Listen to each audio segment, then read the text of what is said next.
Voyons voir comment créer des forces dans un fluide ou, autrement dit pour l'aéronautique, est-ce que l'hélice et l'aile font le même travail?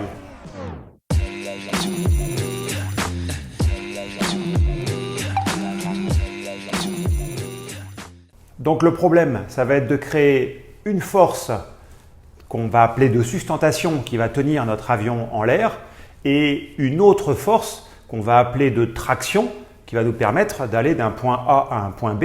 Ça serait intéressant, c'est quand même l'objet de l'avion, de pouvoir se déplacer. La trouvaille de l'avion, c'est d'avoir asservi le problème numéro 1 au problème numéro 2. C'est-à-dire qu'en se déplaçant, l'avion crée lui-même les moyens de sa sustentation.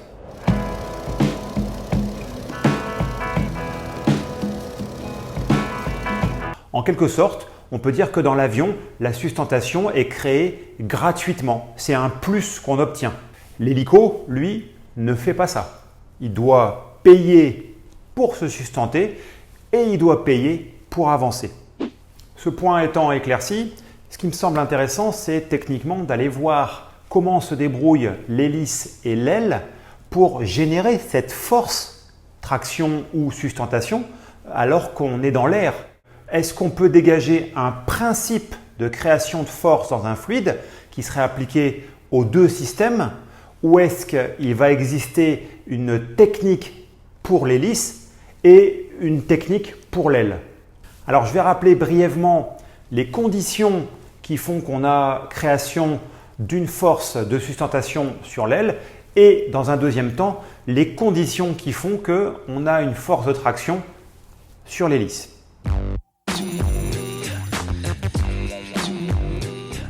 L'aile crée une force de sustentation perpendiculaire à sa trajectoire quand l'angle entre la trajectoire et la corde de profil de l'aile va se retrouver dans certaines valeurs. On dit que cet angle s'appelle l'incidence et cette incidence doit être comprise entre 0 et 16 ou 18 degrés suivant les avions. 0 n'étant pas possible. Donc on parle d'incidence, c'est le petit angle alpha que vous voyez. Chez les Anglais, on notera ça AOA pour Angle of Attack.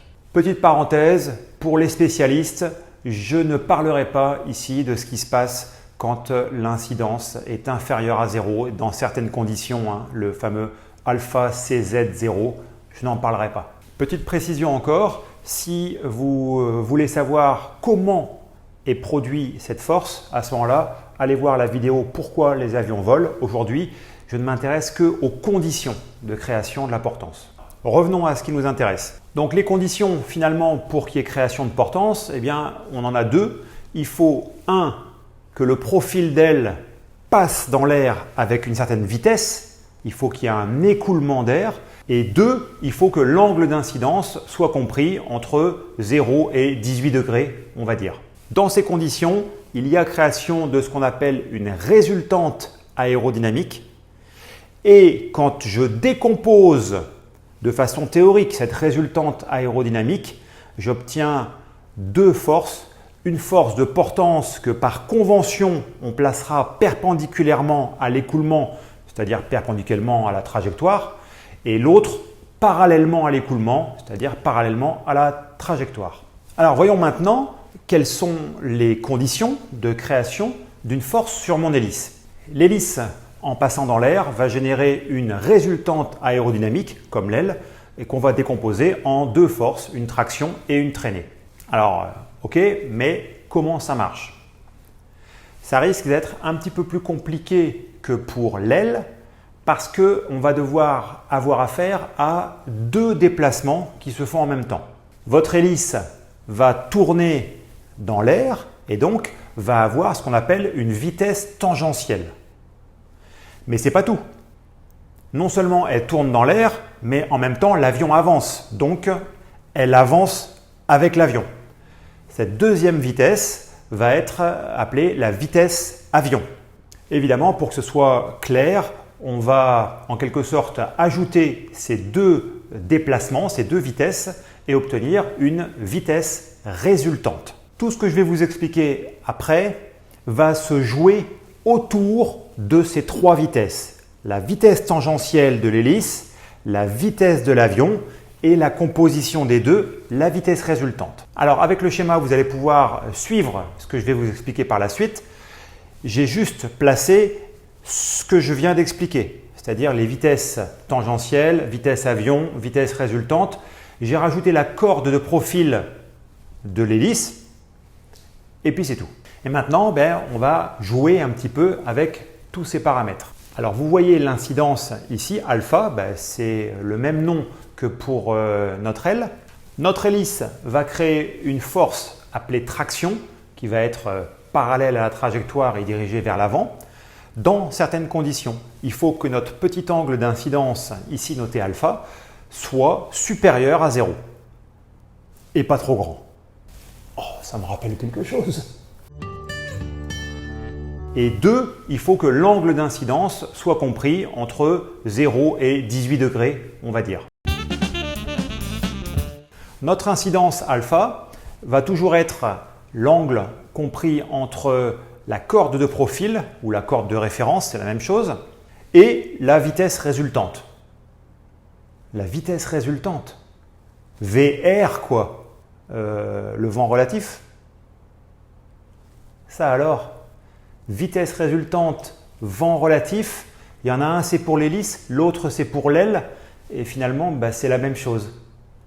La vitesse résultante de votre hélice est le vent relatif qui arrive sur l'hélice, c'est la composition des deux vitesses tangentielles et vitesse avion. Donc finalement, c'est le vent qui arrive sur l'hélice.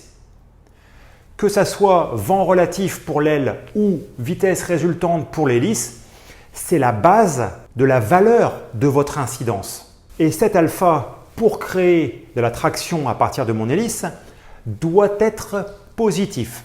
Et il va être possible de le faire varier, non pas en allant chercher des choses compliquées, par exemple en ayant des hélices à calage variable et où on irait faire varier notre calage, que vous voyez, le W, et ici c'est le calage de l'hélice. Non, non, il ne va pas être nécessaire d'aller si loin. Alors si le calage reste fixe, finalement, sur quoi est-ce que je peux agir? C'est noté sur le schéma, il vous reste deux choses, vitesse avion, vitesse tangentielle. Pour chaque variation ou composition de variation de ces deux valeurs, vous allez avoir un changement de la vitesse résultante ou du vent relatif, si vous m'avez suivi, et donc un changement de l'incidence. Changement d'incidence qui auront évidemment comme effet un changement de la traction. Alors quelles sont les conditions finalement pour que mon hélice produise une traction? 1, il faut que l'hélice tourne dans l'air à une certaine vitesse, ce sont les fameux RPM, rotation per minute. Et 2, il va falloir aussi que votre hélice se déplace dans l'air à une certaine vitesse, ça c'est la vitesse de votre avion. Quand ces deux conditions seront remplies, votre incidence sera positive et dans la bonne plage d'incidence et vous aurez une traction dans le bon sens et la plus importante possible. Finalement, ça reste encore très théorique, mais on va passer au côté pratique. À quoi ça peut bien me servir de savoir ce qui se passe quand j'augmente la vitesse tangentielle ou quand j'augmente la vitesse avion? Prenons deux exemples très concrets.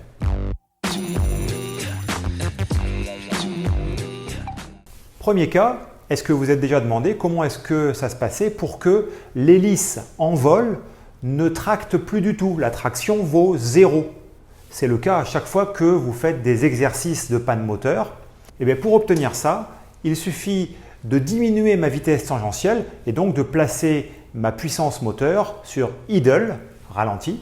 Vous voyez sur le schéma qu'au fur et à mesure que la vitesse tangentielle diminue, l'incidence diminue aussi et on arrive bientôt à une incidence nulle, ce qui veut dire une traction nulle.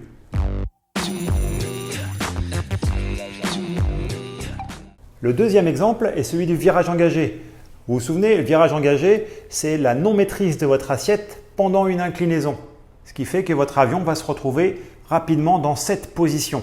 Et dans cette position, la traction vient se rajouter à l'attraction terrestre pour que votre vitesse avion devienne rapidement bien trop importante. Et là, il va être urgent d'agir.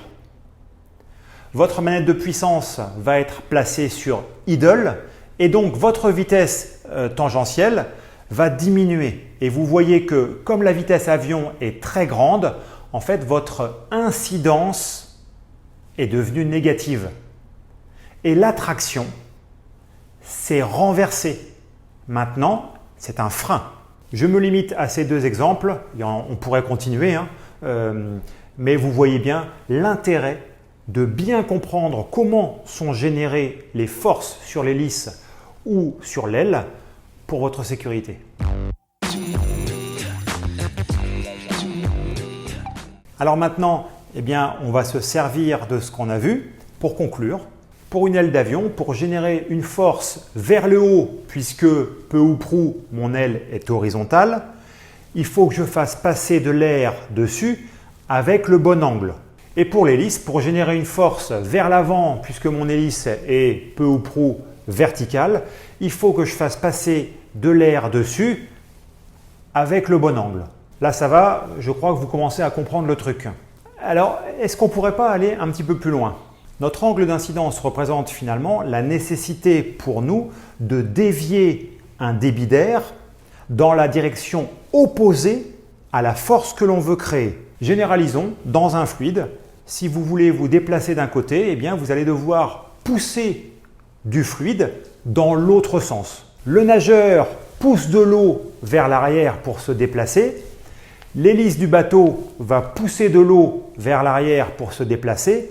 L'hélice du réacteur va pousser de l'air vers l'arrière pour se déplacer dans la direction opposée. Et finalement, eh bien, c'est une généralité sur Terre. Si vous voulez vous déplacer dans un sens, créez une poussée dans l'autre sens. Si moi, je veux me déplacer dans cette direction, avec mes pieds, je vais pousser dans l'autre direction.